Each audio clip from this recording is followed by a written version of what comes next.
Assalamualaikum warahmatullahi wabarakatuh. Apa kabar anak-anak hebat? Semoga kalian dalam keadaan sehat dan tetap semangat untuk belajar. Pada kesempatan kali ini, kita akan mempelajari tentang bioteknologi modern, materi IPA kelas 9 semester 2. Baiklah, langsung saja kita mulai ya. Pernahkah kamu melihat sapi Belgia seperti gambar berikut ini? Nah, sapi Belgia ini merupakan sapi berotot dari Belgia.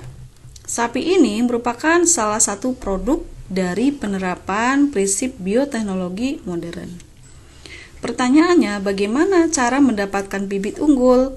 Misalnya memiliki daging yang banyak atau susu yang banyak, seperti sapi Belgia ini. Nah, untuk itu mari kita pelajari bab bioteknologi modern ini dengan penuh semangat. Nah, kita mulai dari latar belakang lahirnya bioteknologi modern. Bioteknologi modern itu dilatar belakangi karena adanya peningkatan jumlah penduduk yang tentu saja berpengaruh terhadap peningkatan kebutuhan pangan. Selama ini produksi pangan dengan cara-cara tradisional itu belum memadai.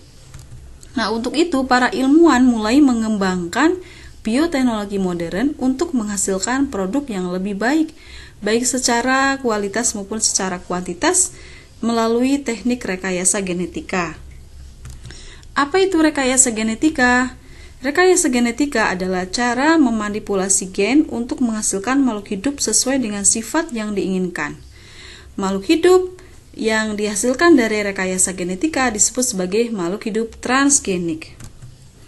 Langkah-langkah rekayasa genetika yang pertama, menyiapkan fragmen DNA yang akan disisipkan, kemudian menyiapkan perantara baik plasmid atau virus, kemudian memotong DNA yang akan disisipkan dan menggabungkannya dengan virus, dan yang berikutnya adalah menyisipkan DNA gabungan tersebut pada sel-sel organisme lain. Berikutnya penerapan bioteknologi modern. Bioteknologi modern itu diterapkan baik dalam bidang pertanian, peternakan maupun kesehatan. Kita bahas dari penerapan bioteknologi dalam bidang pertanian. Dalam bidang pertanian ada golden rice, kemudian ada kedelai transgenik, ada tomat transgenik, ada juga jagung transgenik. Nah, dengan rekayasa genetika, tanaman dapat lebih tahan terhadap hama. Selain itu, tanaman juga lebih tahan terhadap herbisida dan insektisida.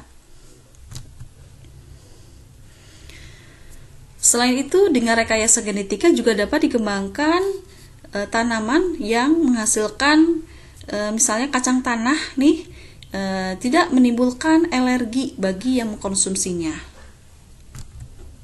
Tanaman lain adalah beras yang mengandung vitamin A dan zat besi. Beras yang mengandung zat besi dan vitamin A disebut sebagai golden rice.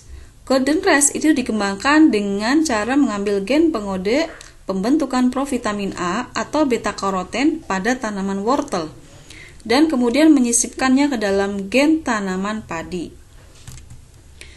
Kemudian penerapan bioteknologi dalam bidang peternakan. Bioteknologi dalam bidang peternakan contohnya ada sapi transgenik, kemudian ada domba transgenik, ada ayam transgenik, dan juga ikan transgenik. Pada awalnya, hewan transgenik itu dikembangkan oleh para ilmuwan untuk mendeteksi penyakit pada hewan tersebut. Namun saat ini, rekayasa genetika lebih dikembangkan untuk menghasilkan bibit yang berkualitas. Contohnya sapi Belgia, ini mampu menghasilkan daging yang berkualitas dan mampu tumbuh dalam waktu yang sangat cepat. Berikutnya penerapan bioteknologi dalam bidang kesehatan, yaitu yang pertama adalah insulin. Insulin ini merupakan hormon yang diproduksi oleh kelenjar pankreas. Hormon tersebut merupakan hormon yang berfungsi untuk mengatur kadar gula dalam darah. Nah, jika seseorang kekurangan hormon insulin, maka orang tersebut menderita penyakit gula. Nah, untuk mendapatkan hormon insulin, kita bisa membuatnya secara dengan teknik DNA rekombinan, yaitu dengan cara mencangkokkan gen yang mengkode gen insulin ke dalam gen plasmid bakteri. Bakteri dengan DNA rekombinan ini lalu akan membelah diri kemudian menghasilkan insulin yang dibutuhkan. Selain itu, dengan rekayasa genetika dihasilkan vaksin. Vaksin ini adalah siapan antigen yang dimasukkan ke dalam tubuh untuk memicu produksi antibodi sehingga terbentuk sistem kekebalan tubuh manusia. Langkah-langkah pembuatan vaksin yaitu yang pertama dengan mengisolasi gen, kemudian gen tersebut disisipkan pada plasmid mikrob yang telah dilemahkan, kemudian mikrob yang dilemahkan itu akan membentuk antigen murni. Dan mikrob tersebut dibiarkan dalam media kultur agar menghasilkan jumlah yang banyak.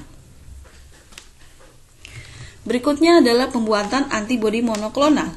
Antibodi monoklonal ini digunakan untuk mengetahui adanya kehamilan, kemudian mendeteksi dini dan membunuh sel kanker.